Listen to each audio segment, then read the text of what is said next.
How to filter Yahoo Mail by sender. Follow these steps to filter Yahoo Mail by sender using this Yahoo Mail application on iPhone. Open your Yahoo Mail application. You have to tap onto the search icon from the top right corner of your screen. In the search bar, type email address or name of the sender.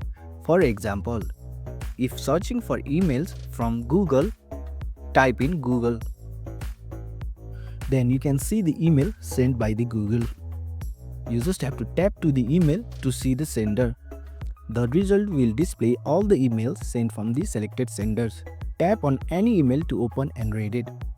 And that's it. Now you can easily filter Yahoo Mail by senders on your iPhone. Thanks for watching. If you found this helpful, give it a thumbs up and consider subscribing for more tutorials. Drop a comment if you have questions or suggestions for future videos. And don't forget to check out our playlist. See you in the next one.